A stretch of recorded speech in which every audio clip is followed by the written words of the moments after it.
நம்ம ஏற்கனவே குக்கரில் சாதம் வைக்கும்போதே துவரம் பருப்பு வேக வச்சு தனியாக ஒரு பாத்திரத்தில் எடுத்து வச்சுருக்கோம். அதை வந்து இப்போது குக்கரில் போட்டு கொஞ்சமாக தண்ணி ஊற்றி நல்லா அதை மசிக்கிறோம். இந்த சாம்பார் ஸ்பெஷல் சாம்பார் செய்கிறதுக்கு நம்ம சின்ன வெங்காயம், உருளைக்கிழங்கு, தக்காளி, கத்திரிக்காய் இது மட்டும் யூஸ் பண்ணுறோம்.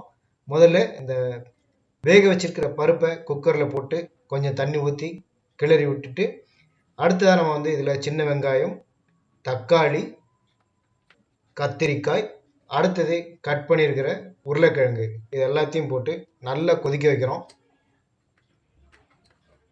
இந்த குக்கரை நம்ம வந்து மூடி வைக்க வேண்டாம், நல்லா கொதிக்க வைங்க.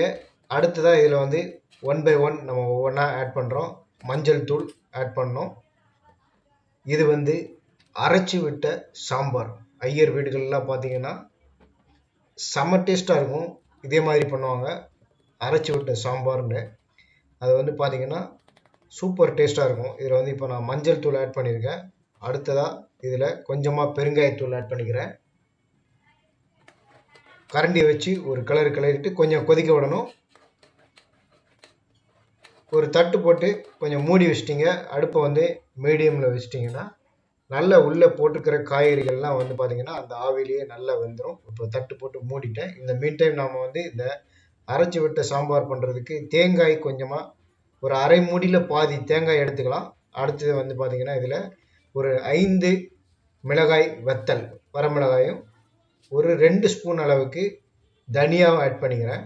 கொஞ்சமாக சீரகம் ஆட் பண்ணிக்கிறேன். மிக்சி ஜாரை மூடிட்டு நல்லா கொழுன்னு கொஞ்சமாக தண்ணி ஊற்றி இதை வந்து நம்ம அரைச்சி எடுத்து வச்சுக்கணும். தனியாக ஒரு பாத்திரத்தில் எடுத்து வச்சுக்கோங்க. ஒரு 10 நிமிஷம் இந்த சாம்பார் கொதித்த பிறகு அடுத்தது இதில் வந்து நம்ம உப்பு ஆட் பண்ணுறேன்.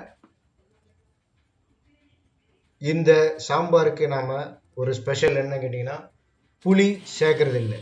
புளி சேர்க்காத அரைச்சி விட்ட சாம்பார்.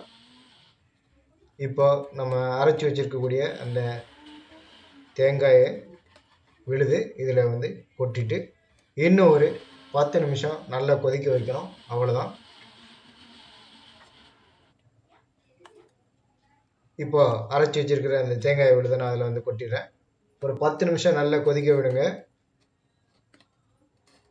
இதுக்கு வந்து புளி சேர்க்க வேண்டாம், புளி இல்லாத சாம்பார். அதுதான் வந்து ஸ்பெஷல். வந்து பார்த்தீங்கன்னா இது செம்ம டேஸ்ட்டாக இருக்கும். சுட சுட சாத்தில் நெய் விட்டு இந்த சாம்பாரை ஊற்றி சாப்பிட்டோம் அப்படின்னா வேறு சைட் டிஷ் கூட இதுக்கு எதுவுமே வேண்டாம். அதில் போட்டிருக்கிற உருளைக்கிழங்கு வெங்காயமே வந்து சைட் டிஷ்ஷாக இருக்கும், அருமையாக இருக்கும். மேலும் ஒரு 10 நிமிஷம் இதை கொதிக்க விட்டு இறக்கி வச்சிட்டிங்கன்னா இந்த அரைச்சி விட்ட சாம்பார் ரெடி. கொத்தமல்லி இலை கொஞ்சமாக கட் பண்ணி நல்லா அலம்பிட்டு கொஞ்சம் கொத்தமல்லி இலையும் அதில் போட்டிங்கன்னா நல்ல வாசனையாகவும் டேஸ்ட்டாகவும் இருக்கும் இந்த சாம்பார். இதே மாதிரி நீங்களும் செய்து பாருங்கள். 10 நிமிஷம் கொதிக்க விடுங்க, அவ்வளோதான். கடைசியில் இதில் வந்து நாம் கொஞ்சமாக தாளித்து கொட்டணும். கடுகு, வெந்தயம், கருவேப்பிலை போட்டு தாளித்து இந்த சாம்பாரில் கொட்டிட்டீங்க அப்படின்னா இந்த அரைச்சி விட்ட சாம்பார் ரெடி.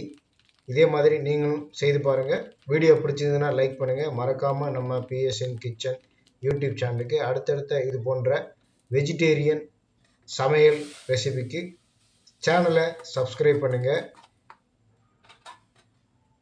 லைக் பண்ணுங்கள், எல்லாருக்கும் ஷேர் பண்ணுங்கள். நன்றி. அடுத்த ஒரு சமையல் வீடியோ பதிவில் சந்திக்கிறேன்.